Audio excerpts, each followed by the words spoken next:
Let's move on to the Northeast 8, because when you look at the Northeast 8, it's kind of the same cast of characters I think we've seen in the last few years since this conference came into existence. Leo, New Haven, and East Noble are kind of the three teams I think you can kick around as the preseason conference favorite. New Haven won it last year. Who do you see as the team to beat in this conference thus far? It's tough because East Noble and Leo, I think, are 1A and 1B in my opinion right now. New Haven, I think, on paper right now has slipped a little bit. Doesn't mean they can't be up there. I just think they have more questions going into the season than East Noble and Leo. I thought Leo was a little ahead of schedule last year with a lot of younger players.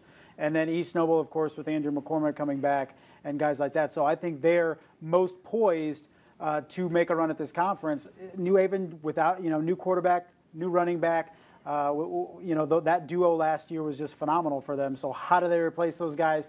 Have some questions on defense for New Haven too. So that's the big debate, I think, is whether New Haven can be in that three or it's a two-horse race for this conference. I really like what Leo brings back, because you're talking about a team that won 7 games last year.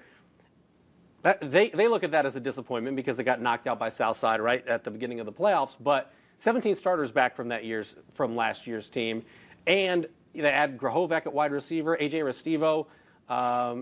There was some learning curve last year as a sophomore at a starting quarterback. Yeah. As you would expect, he's a year older, a year stronger, a year more familiar with what's happening on Friday nights. And Ty Castellon leads that defense.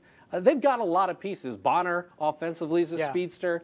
They just have a lot of pieces to me that I think are going to fit well together on a Friday night. Yeah, we saw it with East Noble last year in terms of that quarterback, running back, wide receiver tandem. Could very much be Leo with Restivo and Grahovac and then Trent Bonner as well. So that could be really an offense that really keys on those three guys, and a very dangerous offense to boot. Okay, so they're at South Bend Riley in week 1. Heritage is at New Haven. What do you anticipate to see from New Haven in this game? Because you've got your school's all-time leading passer and the quarterback, Keyshawn Moore, who's now gone at Lawrence Tech. Nishan Jones, who was Fab 15 last year, he's up in Angola at Trine. You do have a lot of key position players that have graduated, but you also have like James Gardner at receiver, Kentrell Thomas at receiver, athletes across the board. Yeah, Jeffrey Johnson and Watson up front, two real big anchors of that offensive line. So the pieces are there to come together at New Haven. It's just, we kind of look at uncertainty as we really don't know which direction we're going to go. Is this team going to fall off offensively a little bit, or is it just going to pick up where it left off? And you look at what they've been able to do there under Coach Rowland, and it just seems like it's humming along no matter what the personnel are. So you expect them to be in the top 3 in this conference. You just don't know if they slot a little behind East Noble and Leo at this point. It could be a team that as the season progresses gets better and better and better because they have so many new pieces. And with East Noble, I think you want to see the guy who steps up to be the big-time playmaker for them. It was Dylan Hundley last year, receiving in terms of the entire state of Indiana's history. He was a top 10, single-season receiving yards guy last year. He set all kinds of records, especially the past 2 seasons. So who's going to be the guy for Andrew McCormick? Caden Harshberger looks like he's going to be that guy. Yeah, definitely. And I think Caden was able to watch what Hundley did last year and kind of be that complement to Dylan last year. And maybe if he's ready to ascend to that #1 role, it'll be huge. And then who takes Caden's spot as the off guy to kind of take some of the pressure off Harshberger. So some questions. I think we find out because East Noble's got a big challenge week 1. Marion and Huntington North, Angola at DeKalb, Eastbrook at Norwell, Adams Central at Belmont, Columbia City at Warsaw. Those are the other games in week 1 for teams in the Northeast 8.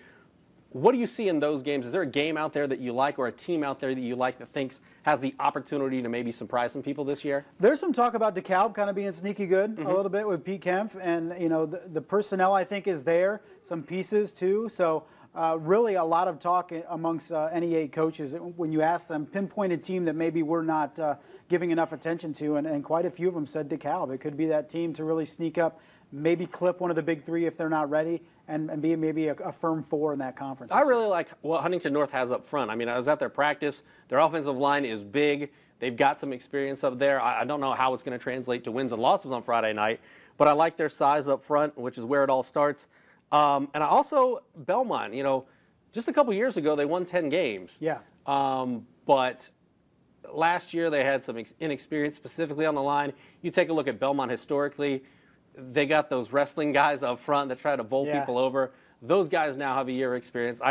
Again, I don't know how it translates to more wins on Friday night, but I definitely think they're going to be more competitive this season. Yeah, you got to think Belmont takes a little bit of step up. Columbia City's always that enigma a little bit. Which direction do they go with Brett Fox? You think, they're ready to take a step. He had a great first year, and then, was kind of fallen off the last couple of years just because of smaller upperclassmen classes. So do they bounce back too? You have to think Norwell at least is better than last year in the second year under new coach. So you have to think this conference is elevated a little bit, at least from the bottom half. And then Huntington North, like you mentioned too, with a big challenge week one, we saw Marion almost beat Bishop DeWanger under first-year coach Craig Chambers last year. So you have to think they're even better this year. So a good challenge week one for Huntington. Pun intended, I think Marion may be a sleeping giant on the football field in the future.